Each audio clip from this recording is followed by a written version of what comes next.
Who do you take off the list? You said Rodgers should be higher, right, TJ? You said Rodgers should be higher? A little bit, yeah. Higher than Burrow?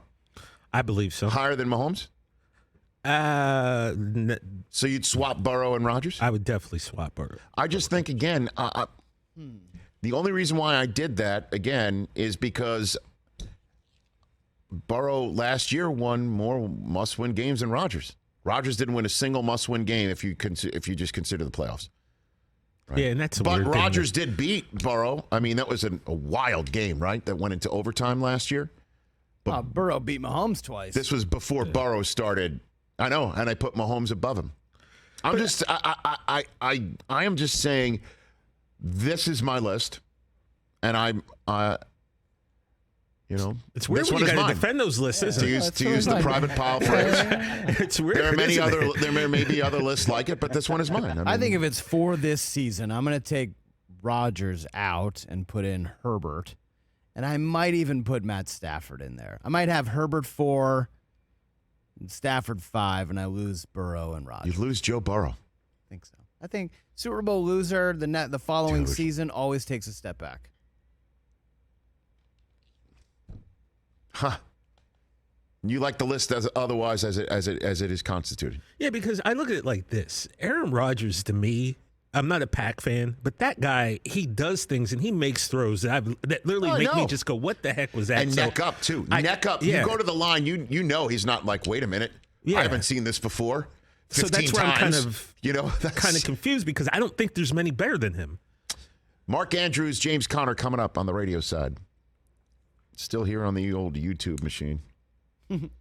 That's what I'm just saying is you need to have somebody who goes up to the line who's like, okay, I got this. Are you kidding me? Yeah, there's I've been nothing in he this sees that's situation before. Freak him out. Exactly. You know? I've got this.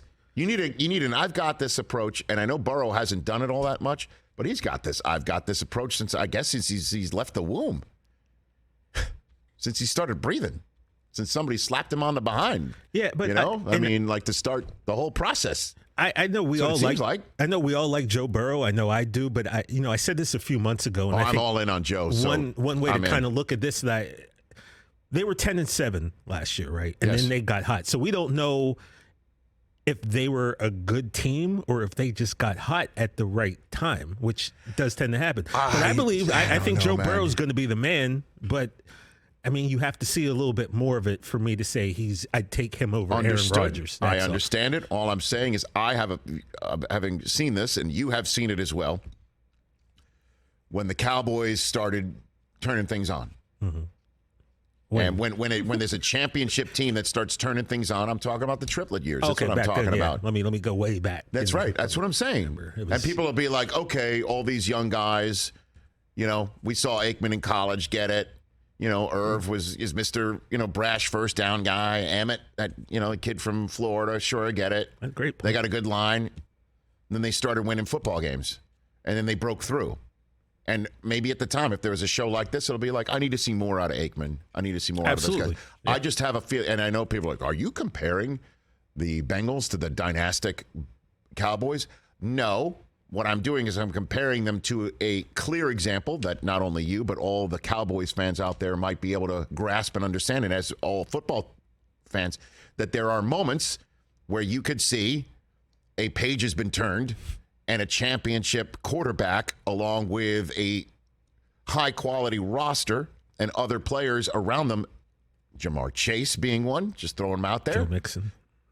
Where, this is going to be a problem for the rest of the league moving forward, and I believe the Bengals have gotten that. I think that is what we saw last year at the end of the season. That was not a flash in the pan. That was a true championship run by a team that is led by a quarterback that can win football games when they have to. That's what I'm saying. He's another guy's got nerves of steel, man. That's what I'm saying. You need almost to have spilled somebody scalding hot coffee on his white sneakers in Miami, and my man didn't flinch. Bro. That was me. He didn't flinch. Yeah, he helped try to clean it up. Well, he didn't actually. He didn't. He just sat there. He just sat there. Well, what was he? Chris is like, what was he supposed to do? I wasn't his teammate. I wasn't his teammate, and maybe he was holding the Michigan thing against me, since all Ohio State fans claim to have him and own him. Really so that's ridiculous. Really you didn't give him a shot. He had to leave to get his chance. Yeah. Okay? And they had the greatest college season ever. Yeah, right.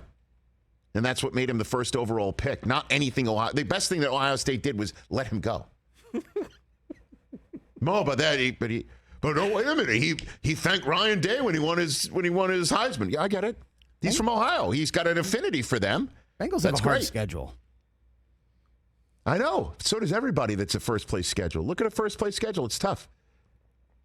Except for the Bills, who have the Patriots. Well, the Cowboys lucked out too. Ouch. Strength of schedule wise. I mean, Bengals have to play Chiefs, Bills, Bucks. Oh yeah, man. Obviously, Ravens twice. Oh yeah. But I think they'll be able to handle it.